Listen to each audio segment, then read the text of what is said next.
करनी होगी। अगर डिग्री सार्वजनिक नहीं करे देश का प्रधानमंत्री 2024 का चुनाव नहीं लड़ पाएंगे। 2024 का चुनाव आयोग उनको लड़ने नहीं देगा। अगर इस देश, अरे कौन जीत के आएगा भैया, फर्जी डिग्रीधारी जीत के आएंगे। प्रधानमंत्री का सुपड़ा साफ है, मैं कह देता हूँ, आज मैं इस भगवा की सौगंध खाता हूँ। भारतीय जनता पार्टी का साम्राज्य खत्म होगा इस देश से। इन्होंने इस देश की जनता को छलने का काम किया। देखिए, मैं कहता हूं, न्यायपालिका को कोई डरा सकता है क्या? इस देश में जिस तरीके से आप बताइए, बड़ा दुर्भाग्य का बात है इस देश में। अगर आप डिग्री मांगिए तो जुर्माना लग जाता है, अगर आप संसद में सवाल पूछिए तो सदस्यता चली जाती है। क्या देश के प्रधानमंत्री और इस सरकार के शासनकाल में लोगों की आवाजों को नहीं उठने दिया जाएगा? लोगों की आवाजों को दबाया जाएगा?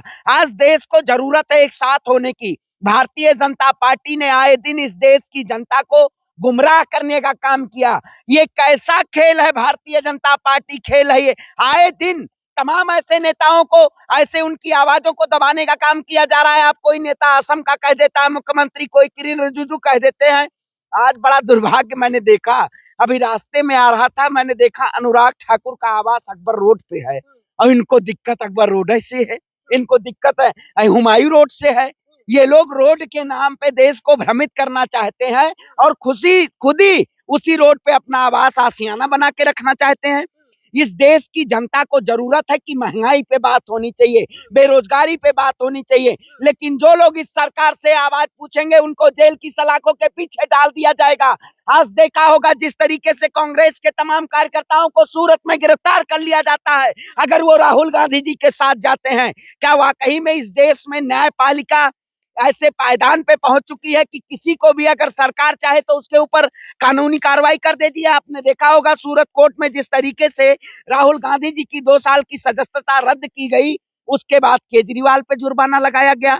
क्या वाकई में ये विपक्षी नेताओं को दबाना चाहते हैं और धमका के डराना चाहते हैं? लेकिन मैं कह देता हूं, इस देश के प्रधानमंत्री को अपनी डिग्री सार्वजनिक करनी होगी। अगर डिग्री सार्वजनिक नहीं करे देश का प्रधानमंत्री 2024 का चुनाव नहीं लड़ पाएंगे। 2024 का चुनाव आयोग उनको लड़ने नहीं देगा। अगर इस देश, अरे कौन जीत के आएगा भैया, फर्जी डिग्रीधारी जीत के आएंगे। प्रधानमंत्री का सुपड़ा साफ है, मैं कह देता हूं, आज मैं इस भगवा की सौगंध खाता हूं। भारतीय जनता पार्टी का साम्राज्य खत्म होगा इस देश से। इन्होंने इस देश की जनता को छलने का काम किया है। 25,000 का जुर्माना लग सकता है। देख हमारे ऊपर। हाँ। अरे मैं कहता हूँ ये सरकार जुर्माना तो आए दिन आदमी कल के आपकी आवाजों पे भी ताला लगाने का काम करेगी। ये सरकार कहीं ना कहीं हताहत है। मोदी जी डरे हुए हैं, सहमे हुए हैं। क्या वाकई में इस देश में सरकार से सवाल पूछना गलत है? प्रधान नहीं, प्रधान, अरे तो मैं कहता हूँ अगर प्रधानमंत्री जी मोदी जी ने कहा मैं अनपढ़ हूँ, अरे तो अनपढ़ है तो आपको बता देना चाहिए मेरे पास डिग्री नहीं है। क्या शर्म की क्या बात है? अगर इस देश में योग्यता को छुपाया जाएगा तो वाकई में कहीं ना कहीं देश को गर्त की तरफ ले जाया जा रहा है। आज जरूरत है लोगों को एक साथ खड़े होने की और एक आवाज उठाने की इस सरकार के खिलाफ। जिस तरीके से चाणक्य ने मगध के साम्राज्य को खत्म कर दिया था, उसी तरीके से ये एक श्रवण पांडे भारतीय जनता पार्टी के साम्राज्य को खत्म करने का काम करेगा आवाज के जरिए। कांग्रेस नाटक कर रहे हैं राजनीतिक फायदे के लिए। अरे भैया कोर्ट में जाना चाहिए, अपील करना चाहिए। मैं कहता हूँ कलाकार कौन है? कलाकार कौन है? देश के प्रधानमंत्री कलाकार है। मैं तो एक कार्यक्रम पे देखा, प्रधानमंत्री जी कह रहे हैं कि मेरा एक कुर्ता था फुल बाजू का, वो बड़ी दिक्कत हो रही थी धुलने में और प्रेस होने में, तो मैंने क्या कहा कि हम हाफ बाजू काट दिया। ये कलाकारिये तो है भाई। देश के प्रधानमंत्री को विकास पे बात करना चाहिए। अगर विकास की बात करेंगे तो जेल की सलाखों के पीछे जाएंगे। क्या वाकई में आज अभिव्यक्ति की आजादी को छीना जा रहा है? भारतीय जनता पार्टी आए दिन उनके ऊपर जो लोग गांधी पे तमाम ऐसी टिप्पणियां करते हैं उनको जेल की सलाखों के पीछे नहीं डाला जाता, उनको कानूनी कार्रवाई नहीं की जाती है। जो लोग हिंदू राष्ट्र की मांग करते हैं उनको बेल दे दी जाती है और जो लोग सच की बात करते हैं उनकी जेल हो जाती है। वारे राम राज्य का खेल, वाले मोदी जी का खेल, यही खेल चल रहा है। इस देश को ये लोग बेचना चाहते हैं। मैं कह देना चाहता हूं, इस देश में अखबार भी बिक चुका है, पत्रकारिता भी ऐसे चरम पे पहुंच चुकी है कि आज देश में सच्चाई को नहीं दिखाया जा रहा है। अभी जो नेता है, शिवसेना नेता कह रहे हैं कि प्रधानमंत्री की जो ऐतिहासिक डिग्री है संसद भवन में लगाने के लिए। आप बताइए, अरे ये तो बात सही है भाई, नया संसद भवन बन रहा है, कम से कम पता होना चाहिए देश का प्रधानमंत्री कितना पढ़ा लिखा हुआ है, ये तो पता होना चाहिए। चलिए, अगर अयोग्य प्रधानमंत्री बन सकता है, इतना कमाल का काम किया हुआ देखे ना, कौन क्या डिग्री के पीछे कौन सा पड़े हो? कमाल किया? अच्छा कमाल किया देश की जन विश्व गुरु। अच्छा, देश 5 ट्रिलियन इकोनॉमी के आसपास है, तो डिग्री के 2000 पीछे पड़े ये हुए तो हैं। 2022 में 5 ट्रिलियन इकोनॉमी का सपना देखते विश्व गुरु बन रहा है।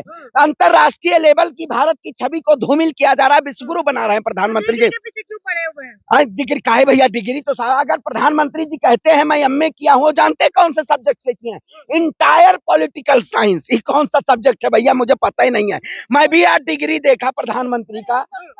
अच्छा, उस वक्त में होता होगा इंटायर पॉलिटिकल साइंस को, मतलब मोदी जी विश्व के नेता हैं, तो इसका मतलब विश्व की पॉलिटिक्स में आपकी डिग्री भी हो गई। ये कहीं ना कहीं पूरी तरीके से षड्यंत्र के जरिए, और देश के प्रधानमंत्री 2024 का चुनाव नहीं लड़ पाएंगे। मैं प्रधानमंत्री की डिग्री के ऊपर केस डालूंगा, इसकी जांच होनी चाहिए। अरे जुर्माना क्या, हम जुर्माना से नहीं डरने वाले हैं। केजरीवाल जी नहीं बच पा रहे हैं। अरे मैं जुर्माना से तो सच्चाई जाननी चाहिए भाई, अगर फर्जी डिग्री क्यों लगाए हैं? जांच होनी चाहिए इसकी, और प्रधानमंत्री की सदस्यता, संसद की सदस्यता निरस्त होनी चाहिए। देश के प्रधानमंत्री ने इस देश की जनता को झुठलाने का काम किया है।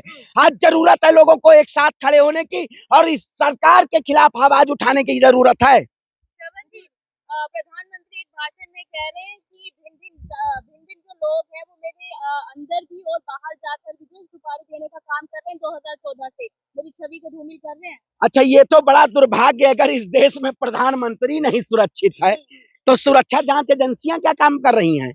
देश के प्रधानमंत्री को अगर सुरक्षा की जरूरत, उनको सुरक्षा से डर लग रहा है। आपने देखा होगा जिस तरीके से रामनवमी के नाम पे पूरे बिहार, बंगाल, महाराष्ट्र पूरा जल रहा है। भारतीय जनता पार्टी जब जब सत्ता पाना चाहती है, 24 का एजेंडा है, देश को जला के सत्ता में आना चाहती है। लेकिन सत्ता में अब की बार भारतीय जनता पार्टी को देश की जनता सत्ता से बेदखल करने का काम करेगी। आज लोगों को जरूरत है एक साथ होने की, और इस सरकार के खिलाफ रोजगार पे बात करे। सरकार रोजगार पे बात नहीं करना चाहती, हिंदू मुसलमान पे बात करना चाहती है, अजान हिजाब पे बात करना चाहती है। राहुल गांधी की कौन सी ऐसी गलती है जो राहुल गांधी जी की संसद की सदस्यता खत्म हो जाती है? एक अयोग्य प्रधानमंत्री बना हुआ है, एक योग्य व्यक्ति संसद के बाहर बैठा हुआ है। ये देश का ओबीसी समाज, अरे मैं कहता हूँ ओबीसी है प्रधानमंत्री जी, ओबीसी है या हिंदू है? भैया कोई कभी कहते हैं हिंदू है, कभी कहते हैं ओबीसी है। पहले तय तो कर लीजिए आप कौन से समाज से आते हैं। आप तो कहते हैं मैं सनातन को मानता हूँ, आप कभी कह देते हैं ओबीसी। अब इस देश में सवर्ण और बैकवर्ड की राजनीति भारतीय जनता पार्टी करना चाहती है। पहले आपको हिंदू मुसलमान के नाम पे बांटने का काम की, अब ये बैकवर्ड फॉरवर्ड के नाम पे बांटना चाहती है। अरे सबका विनाश किया, कहाँ विकास? अरे भैया जो लोग कहते थे 2022 में किसानों की आय दोगुनी करेंगे, उन्होंने किसानों की आय दोगुनी करने का काम किया। किसानों की बर्बादी की हालात आज देख लीजिए। ये लोग किसी के हितैषी नहीं है। आज आप देख सकते हैं उद्योगपति सरकार में बैठे हुए हैं, बदनाम मुसलमान हो रहा है, परेशान दलित हो रहा है, और मजा भाजपा मार रही है। यही दशा है, मजा भाजपा मार रही है भैया, उनके नेता मार रहे हैं। आए दिन तमाम ऐसे बयानों के जरिए इस देश में भ्रांति फैलाने का काम करेंगे। अगर बीजेपी के पास हिंदू मुसलमान का मुद्दा ना हो, तो बीजेपी पैर के घुटनों के नीचे है, उसके नीचे ऊपर नहीं उठ सकती है। बीजेपी का स्तर इतना गिरा हुआ है कि देश को लड़ा के सत्ता पाना चाहती है। जगह जगह पे दंगा हो रहा है, तो वहाँ पर क्या जैसे मोदी जी कपड़े से पहचान लेते हैं, अभी पहचान नहीं पा रहे क्या? है तो काहे हम ही कपड़ा पहने तो आप कह देते हैं भाजपा ही है? रंगों से पहचाना जाएगा इस देश में। मैं तो हरा गमछा भी रखता हूँ, आप कहेंगे पाकिस्तानी है। क्या वाकई में इस देश को रंग से एक व्यक्ति की पहचान होगी? क्या उसके मर्यादा से पहचान होगी? जो लोग इस देश में रंग से पहचानना चाहते हैं, वो रंग में, भाषा में, भेद में आपको मिटाना चाहते हैं और अपने आवाज को उठाना चाहते हैं। लेकिन देश के प्रधानमंत्री को मुंहतोड़ जवाब देना होगा, क्योंकि आज जरूरत है लोगों को अपनी आवाज के जरिए इस सरकार से। पत्रकार तो पकौड़ा देखा नहीं, एक फोटो आ रही है पोहा वाले पत्रकार, कोई पोहा वाले पत्रकार आए। हाँ, पोहा वाले पत्रकार आ गए हैं, एमबीए चाय वाला आ गया है। इस देश में प्रधानमंत्री यही विकास करना चाहते हैं, और तमाम एमए किए हुए, एमएससी किए हुए, पीएचडी किए हुए युवा संन्यास की तरफ जा रहे हैं। आपने देखा होगा देश के गृह मंत्री जी भी संन्यास यूनिवर्सिटी का उद्घाटन कर रहे हैं। देश के युवाओं को संन्यास की तरफ ले जाना चाह रहे हैं या देश के युवाओं को रोजगार की तरफ ले जाना चाह रहे हैं? ये तय आपको करना है, देश के युवाओं को तय करना है कि वाकई में जो लोग भगवा के नाम पे इस देश को बेचना चाह रहे हैं, भगवा के नाम पे इस देश को लड़ाना चाह रहे हैं, हमें जानने की जरूरत है। अरे भैया, धर्म खतरे में कब है? कौन सा धर्म खतरे में है?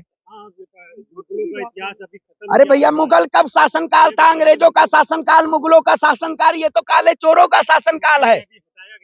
क्या हटाया गया है?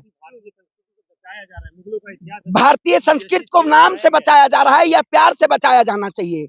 भारत की उस एकता, अखंडता और संप्रभुता को बचाने के लिए हमें सभी को जागरूक होना पड़ेगा। अब ये नहीं है, आज मोदी जी ने इतना विकास कर दिया है कि आज देश का युवा मंदिर की बजाय मस्जिद की तरफ भगवा झंडा लेके बढ़ रहा है। इतना विकास हुआ है। देश के युवाओं को मस्जिदों की तरफ भेजना चाह रहे हैं आप? ये देश के प्रधानमंत्री का दुर्भाग्य है कि वाकई में जिस देश का प्रधानमंत्री, गृह मंत्री, रक्षा मंत्री, राष्ट्रपति सभी लोग हिंदू हों, उन्हीं के शासनकाल में हिंदू में खतरे में हो सकता है। इसका मतलब है केवल देश की जनता को बेवकूफ बनाया जा रहा है और कुछ नहीं किया जा रहा है। अमित शाह कह रहे हैं कि हमारी सरकार आएंगे तो फिर हम उल्टा लटका देंगे जिसने करा है। अच्छा, जिसने अभी नहीं, आपके शासनकाल अभी सुरक्षा एजेंसियां किसके अधीनस्थ हैं? गृह मंत्री जी बिहार में अपना दो भैया, जब बीजेपी सत्ता से बाहर जाती है तब बिहार को जलाने का काम करती है। वहां कहीं में ये बिहार को जला के अपनी सत्ता दोबारा पाना चाहते हैं, लेकिन बिहार की जनता जागरूक है और देश की जनता जागरूक है। आने वाले चुनाव में पूरी तरीके से भारतीय जनता पार्टी का सुपड़ा साफ होगा। अमित शाह कह रहे हैं कि बंगाल के रास्ते पे चल रहा है बिहार। बंगाल के रास्ते पे क्या है? आप इससे पहले आपका पूर्व में सरकार था तब बंगाल के रास्ते पे नहीं था। मतलब आप सत्ता से बेघर हो गए तो बंगाल, मतलब अब तो कह रहे हैं कुछ लोग कि इस्लामिक राष्ट्र बन गया है। भैया, इस्लामिक बिहार इस्लामिक वो प्रदेश बन गया है। कल ये आप आए बंगाल, कल बिहार हो जाएगा, परसों महाराष्ट्र हो जाएगा। मैं कहता हूँ घोषित कर दो इस्लामिक राष्ट्र, क्या दिक्कत है अगर इस्लामिक प्रदेश बन रहा है तो? अरे भैया, तो मैं कहता हूँ ये उतने देशद्रोही हैं जितने लोग हिंदू राष्ट्र की मांग करें।